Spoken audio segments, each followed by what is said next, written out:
Le chapelet, on peut même le retrouver aussi chez les musulmans, qu'on appelle le tasbih. Et chez le musulman, il a 9 grains qui correspondent aux 9 noms d'Allah. Donc, si nous allons aussi dans le Maïkari, vous allez trouver, ils utilisent aussi le chapelet. Si nous allons encore chez les Rose-Croix, vous allez trouver aussi le chapelet. Donc, le chapelet, c'est un outil qui facilite l'art de faire des incantations, des invocations, pour ne pas manquer. C'est comme quand une personne est en train de faire, chez le musulman, j'avais un ami musulman qui me disait ça, lorsqu'il a une prière qu'il doit réciter 100 fois, le tasbih là, ça l'aide à se concentrer, même s'il est très concentré, il ne va pas se perdre. À l'aide des graines de boules, là, des perles, il est en train de suivre. Ça l'aide à se concentrer et à ne plus se perdre.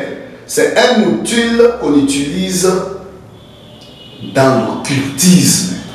Le chapelet n'a rien de chrétien. Il n'y a rien du christianisme. Aucun apôtre n'a utilisé le chapelet. Et sinon, la Bible allait déjà nous signaler. Je vous ai dit très bien. C'est une pratique qu'on retrouvait déjà en Asie il y a longtemps, des années et des années. Et il n'y a pas seulement ce genre de fausses doctrines chez les catholiques, il y en a beaucoup. Nous pouvons parler sur le chemin de la croix. Tu ne verras nulle part dans la Bible où les apôtres ont fait le chemin de la croix. Ce n'est pas biblique, c'est purement occulte. Ils ont ce qu'ils sont en train de faire. Vous avez eu à suivre beaucoup de témoignages. Il y a ce qu'on appelle, ce qu'ils mettent au front, les cendres, on met les gens au visage. Ce n'est pas biblique. Tu ne verras nulle part dans la Bible où les apôtres ont fait le culte pour mettre les gens le cendres. Comme on a toujours dit, le mercredi des cendres. Ce n'est pas biblique. Vous ne trouverez nulle part dans la Bible où les apôtres ont fait ça. Nous devons être comme les disciples de Bérée. Allons dans Actes 17, le 11e verset. Ces Juifs avaient des sentiments plus nobles que ceux des Thessaloniques. Ils reçurent la parole avec beaucoup d'empressement, beaucoup d'intérêt. Et ils examinaient chaque jour les Écritures pour voir si ce qu'on leur disait était exact.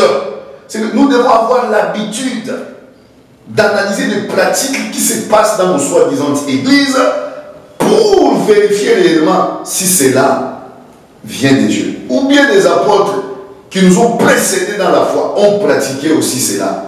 Nulle part dans la Bible tu ne verras ça. C'est là où l'apôtre Paul nous dit dans Galates 1:8, mais quand nous-mêmes, quand un ange du ciel annoncerait un autre évangile que celui que nous vous avons prêché, qu'il soit anathème. Ici on dit, même un ange, on n'a pas dit même pas un pasteur, même un prêtre, même si un ange venait vous donner un autre évangile, que ce qu'eux ont annoncé à travers l'esprit, parce que la Bible dit, tous ceux qui ont prêché ont été poussés par l'esprit, qu'ils ont parlé de la part de Dieu. Ce qui veut dire, tout ce que les apôtres faisaient était poussé par l'esprit. Ça venait de la part de Dieu. Ce qui veut dire, nous avons la Bible comme notre instrument pour discerner, pour analyser d'autres pratiques qui se font dans nos églises, si cela vient de la part de Dieu. La Bible dit, même un ange, on n'a pas parlé même d'un homme, on n'a pas parlé même d'un bishop, d'un archevêque, d'un cardinal, on a parlé, même si un ange venait, si l'évangile qui vous apporte est contraire à l'évangile qui a été annoncé par les apôtres, la Bible dit qu'il soit anathème. Ça veut dire que ce soit rejeté, que lui-même qu'il soit considéré comme indigne. Toujours sur ce même verset, c'est pour encore dire aux gens que nous devons analyser tout ce qui se passe dans nos églises par rapport à la parole de Dieu. Il y avait un ami qui est de l'église des Mormons, le saint des derniers jours. Il parlait avec moi. Il m'a dit, j'étais en train de l'évangéliser, il m'a dit non, nous croyons aussi dans le Seigneur Jésus. Vous voyez même sur notre livre, ils ont le livre là pour les livres des Mormons, c'est écrit là-bas un autre évangile de Jésus-Christ. Je lui ai dit, si l'évangile qui est là-bas est autre que ce qui est dans la Bible, ça veut dire que vous êtes directement dans les faux. Je lui ai dit, vous croyez aussi dans la Bible? Oh, on utilise aussi la Bible. Je dis, ok, allons dans la Bible. Je lui ai donné ces versets où il est écrit, mais quand nous-mêmes, quand un ange du ciel annoncerait un autre évangile, que celui que nous vous avons prêché, qu'il soit en antenne. Je lui ai dit, si l'évangile qui est dans votre livre de Mormon, d'abord c'est mieux notifié, un autre évangile.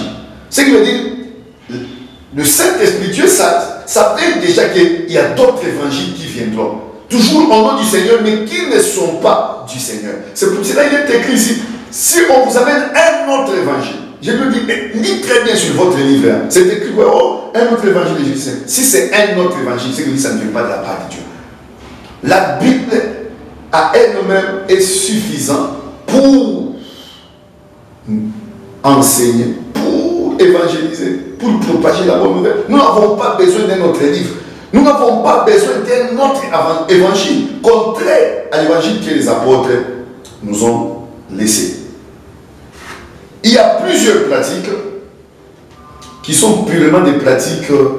Vous pouvez voir que c'est rien, mais c'est pas rien. Je vous dis, tout ce qui se passe à l'église catholique, c'est pas comme chez les protestants et comme dans les églises de réveil.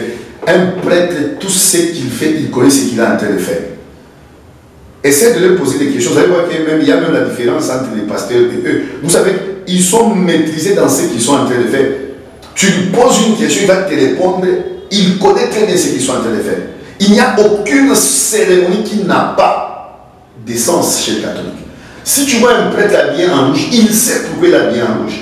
Il va te donner la signification de ça. Tu vois un prêtre habillé en mauve, en noir, quelle soit la couleur blanche, il connaît ce qu'il est en train de faire. Et il sait pourquoi aujourd'hui il doit célébrer le culte avec la soutane de couleur blanche, avec des mélanges de verre. Il sait ce qu'il est en train de faire. Mais chez le mouvement de Pentecôte, de réveil, il y a un peu de désordre. Vous pouvez voir une personne, il porte là la soutane des évêques, des couleurs noires, mauve, kaki. Il ne sait même pas cette couleur signifie quoi. Mais chez eux, ils maîtrisent très bien tout ce qu'ils sont en train de faire. Et tout a toujours une signification.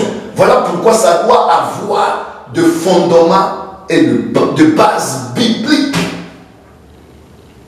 Si vous voyez les dessins là sur leur soutane, on appelle ça des pentacles. Ça a une signification.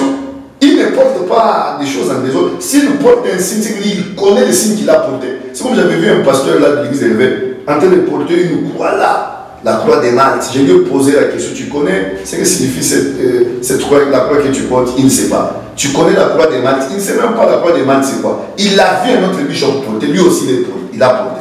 Mais chez les prêtres, ce n'est pas le cas. Ils connaissent et ils maîtrisent tout ce qu'ils sont en train de faire. Vous pouvez voir un pentacle ici, il connaît. Ça signifie quoi? Ça correspond à quelle entité spirituelle des esprits? Il est précis dans ce qu'il est en train de faire. Alors, comme ils sont précis dans tout ce qu'ils sont en train de faire, tout ce qu'ils sont en train de vous dire et leur pratique doit être justifié. Ça doit être suivi derrière des écritures qui justifient ces pratiques. Il y a une autre chose qui m'intrigue beaucoup. Parmi les pratiques qu'on retrouve chez les catholiques, c'est la notion du purgatoire. Le purgatoire. Et la notion du purgatoire, c'est un enseignement qui va perdre beaucoup de gens. Moi, je ne prends jamais à la légère tout ce qui se passe dans l'église catholique parce que j'ai eu le temps d'analyser, j'ai eu le temps de comprendre beaucoup de choses.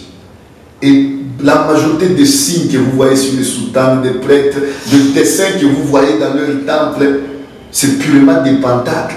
Les pentacles, ce sont des signes occultes qui gardent, en lequel on a imprégné de pouvoir qui les relie à une entité bien précise. Il y a des pentacles généraux comme l'étoile à 5 branches, l'étoile à 6 branches qu'on appelle le pentacle du grand Salomon. On peut retrouver ça dans plusieurs pratiques, mais il y a des pentacles qui sont bien spécifiques que seuls les jésuites portent, que celles le diocésain porte, que celle de bénédictin porte, que celle de franciscain porte. Parce que selon leur congrégation, ils correspondent à des entités bien précises et bien spécifiques.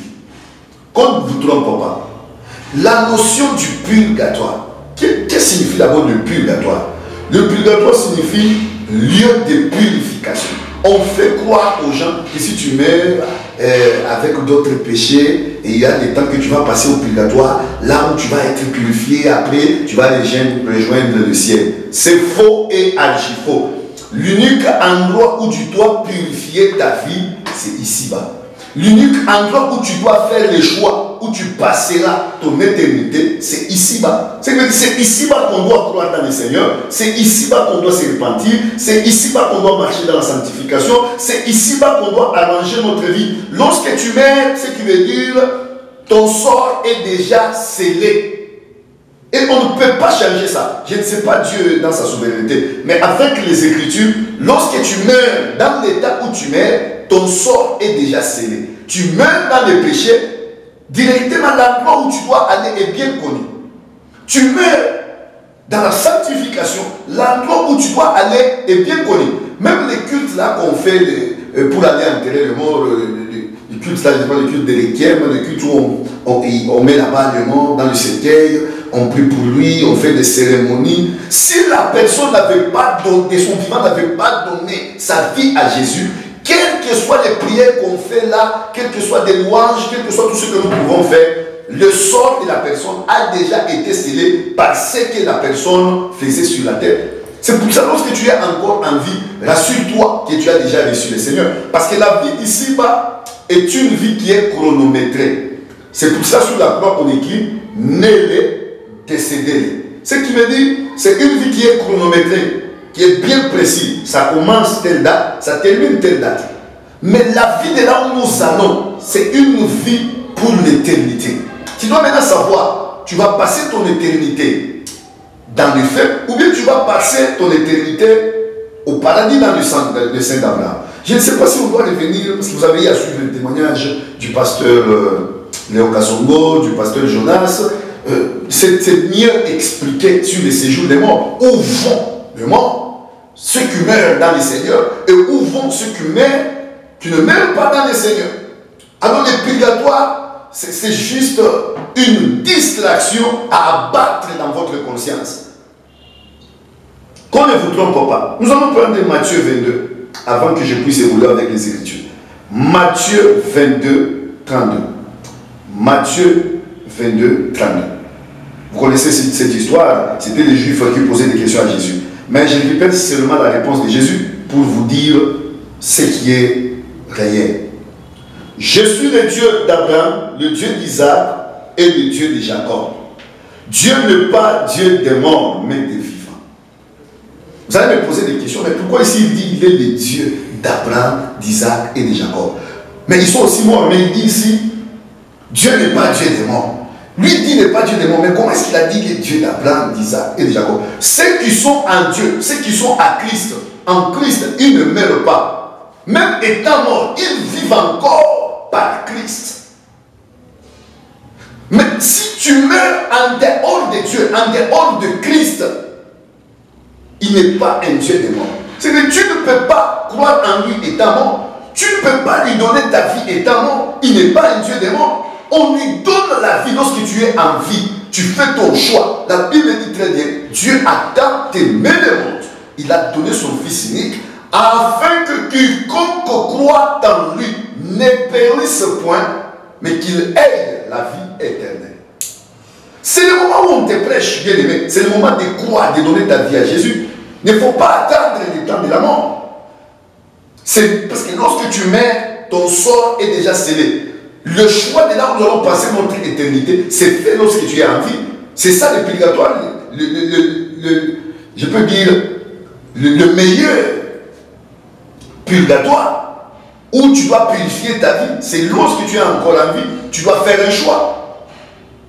Oh non, il meurt dans les péchés, non, il va aller dans les purgatoires, on fait des cultes pour lui et pour que là-bas, on va le purifier, on va purifier ses œuvres pour qu'il puisse... C'est faux et archi-faux. Je vais prendre notre verset qui va prouver cela. Nous allons dans Luc 16, 19 à 31. L'histoire du riche et du pauvre Lazare. L'autre était riche, l'autre était pauvre. C'est pour ça que j'ai toujours dit, tu peux avoir des richesses, tu peux tout avoir. Mais si tu n'as pas Christ en toi, si tu n'as pas jamais donné ta vie à Jésus, tu n'as rien absolument. Parce que la vie ici-bas, c'est une vie qui est chronométrée. L'autre avait tout, mais il n'avait pas Dieu. Il est mort dans ses péchés. L'autre, lui, il avait le Seigneur. Il connaissait qui était Dieu. Et il est mort. Alors, lorsqu'il est mort, il se sont retrouvés maintenant l'au-delà. L'autre paradis, dans le sein d'Abraham, qui veut juste nous dire, c'est une expression qui identifie tout simplement le paradis. Et l'autre s'est retrouvé dans les lieux de tourment, dans les séjours des morts. Si le purgatoire purifiait les gens, dans cette illustration que Christ nous donne, on devait aussi les démontrer. Luc 16, 19 à 31. Moi, je vais aller juste en bas. Ok, je commence au 23e verset, pour ne pas perdre le temps. Dans les séjours des morts, il leva les yeux, et tandis qu'il était en proie au tourment, lorsqu'il était dans le lieu des tourments, là où il était torturé, il vit de loin Abraham et Lazare dans son sein. Il s'écria, Père Abraham, aie pitié de moi, et envoie Lazare pour qu'il trempe le bout de son doigt dans l'eau et me rafraîchisse la langue, car je souffre cruellement dans cette flamme. Abraham répondit, mon enfant, souviens-toi que tu as reçu tes biens pendant ta vie, et que Lazare a eu le mot pendant la sienne. Maintenant, il est ici consolé, et toi tu souffres, et c'est une souffrance pour l'éternité. D'ailleurs, il y a entre nous et vous un grand abîme, afin que ceux qui voudraient passer d'ici vers vous, ou de là vers nous, ne puissent le faire. Le riche dit, je te prie donc, Père Abraham, d'envoyer Lazare dans la maison de mon père, car j'ai 5 frères. Il a eu le souci maintenant de ses frères, parce que lui, il était dans la souffrance, dans les tourments. Il a demandé à Abraham s'il pouvait envoyer une personne. C'est pour qu'il atteste, c'est pour qu'il leur atteste ces choses, afin qu'ils ne viennent pas aussi dans ces lieux de tourment. Abraham répondit, ils ont Moïse et les prophètes qui les écoutent. Et il dit, non, Père Abraham, mais si quelqu'un de mort va vers eux, ils se repentiront. Et Abraham lui dit, s'ils n'écoutent pas Moïse et les prophètes, ils ne se seront pas persuadés quand même quelqu'un de mort ressusciterait. Écoutez très bien la réponse d'Abraham au 29e verset.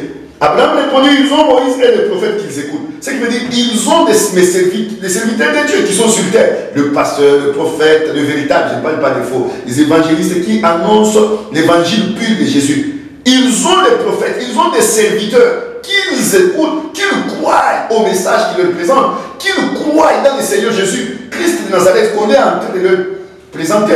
S'ils ne le croyaient pas, même si on envoyait une personne de mort, ils ne l'écouteraient pas. C'est que l'unique moment de purifier votre vie, c'est lorsque vous êtes encore en vie.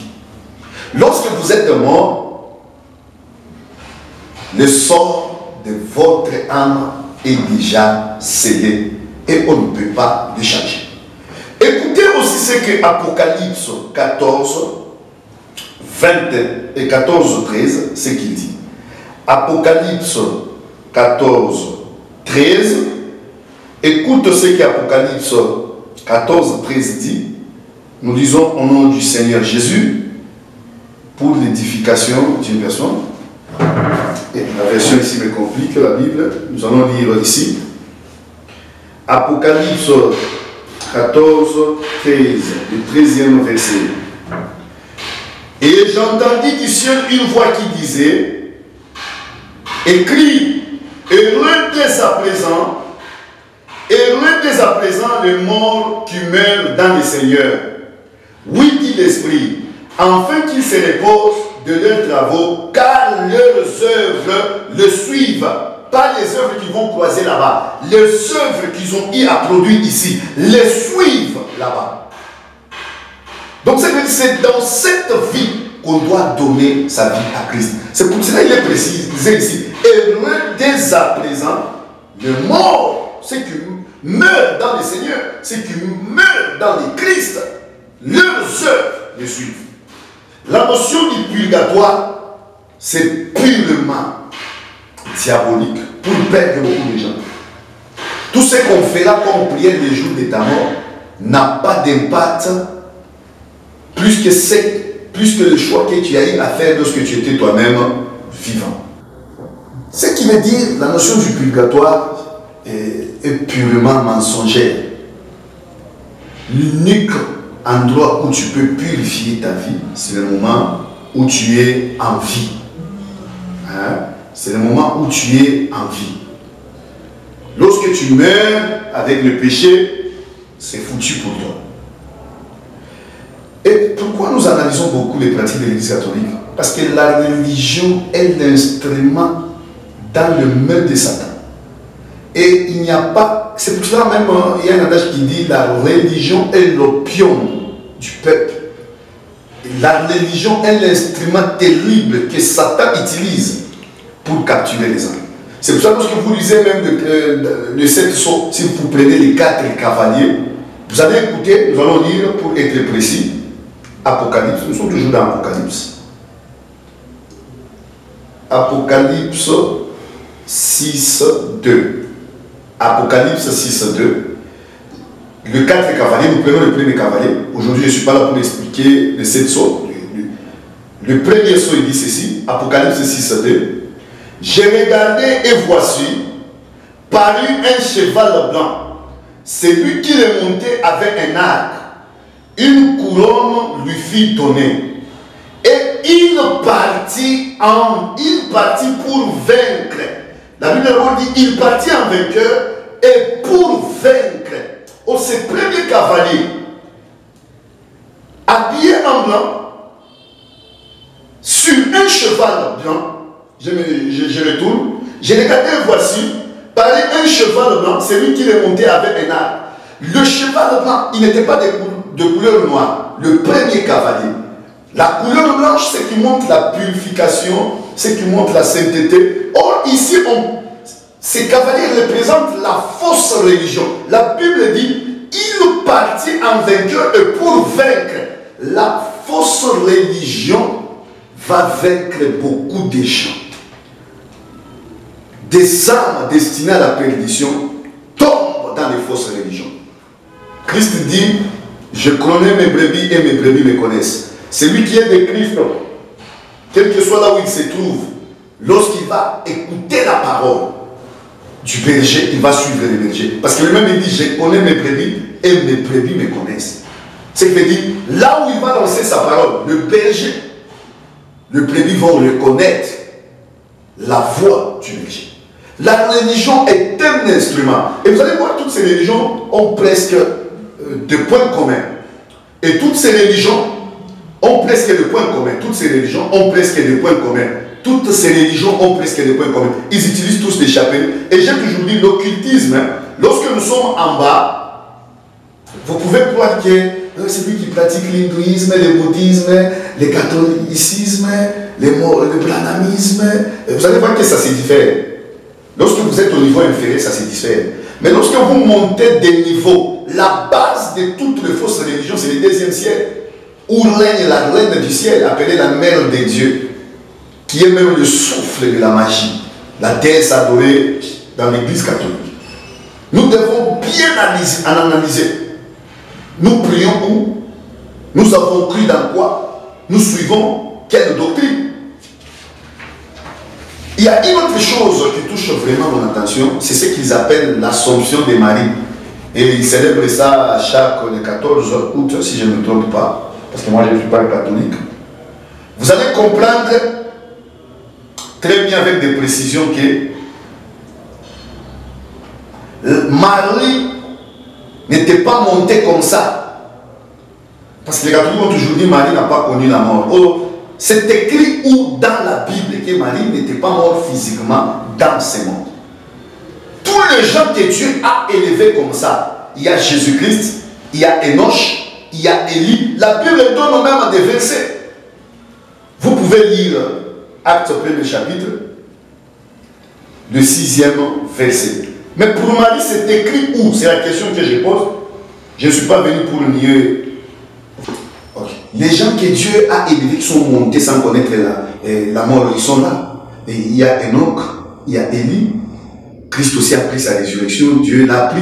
Vous pouvez aller dans Genèse 5, 23, 24. J'ai lu le 24 verset. Enoch marchait avec Dieu, puis il ne fait plus parce que Dieu l'ait pris. Si vous allez dans Hébreux 11, 5, vous allez voir là-bas qu'on parle du montée des noces. Si vous allez dans 2 Rois 2, 11, là-bas on parle de la montée d'Élie. Mais pour Marie, elle était montée où? Et quel est le verset qui nous dit que Marie était montée?